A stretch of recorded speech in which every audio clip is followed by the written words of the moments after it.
મહત્વના સમાચાર મળી રહ્યા છે અમરેલીથી। અમરેલી જિલ્લાના જાફરાબાદ તાલુકાના બાબરકોટ ગામે આઈશ્રી ખોડલધામ ખોડેલી વાવ ખાતે 11મો પાટોત્સવ ભવ્ય રીતે ઉજવાયો હતો।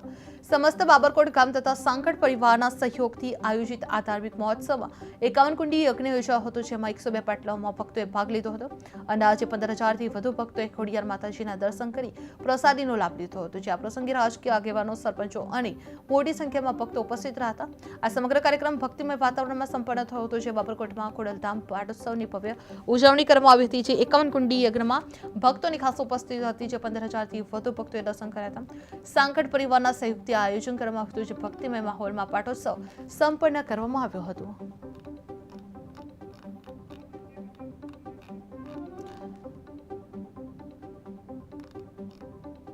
બુટલેગરમાં ફફડાટ અને એક તત્વોમાં ભૂગર્ભ જોવા મળ્યું હતું, જે મંચુસર પોલીસની કામગીરી પર સવાલો ઉઠવા પામી રહ્યા હતા, જે એસએમસીની સખત કાર્યવાહીથી વિસ્તારમાં ચર્ચાનો માહોલ જોવા મળી રહ્યો હતો, જે વડોદરાના સાવલીના આસોજ ગામે એસએમસીનો મોટો દરોડો જોવા મળ્યો છે, જે 21.80 લાખનો ગેરકાયદેસર દારૂ સહિત જપ્ત કરવામાં આવ્યો છે, જે બુટલેગરમાં ફફડાટ અનેક તત્વોમાં ભૂગર્ભ જોવા મળ્યું છે, જે મંચુસરમાં સાવલીના આસોજ ગામે એસએમસીનો મોટા દરોડા પડી રહ્યા છે, જે વડોદરા ખાતે 21.80 લાખનો ગેરકાયદેસર દારૂ સહિત મુદ્દામાલ જપ્ત કરાયો છે, તે બુટલેગરોમાં પણ ફફડાટ જોવા મળ્યો છે, અનેક તત્વોમાં ભૂગર્ભ જોવા મળ્યો છે, જે મંચુસર પોલીસની કામગીરી પર સવાલો ઉઠવા પામી રહ્યા છે। જે બીજી તરફ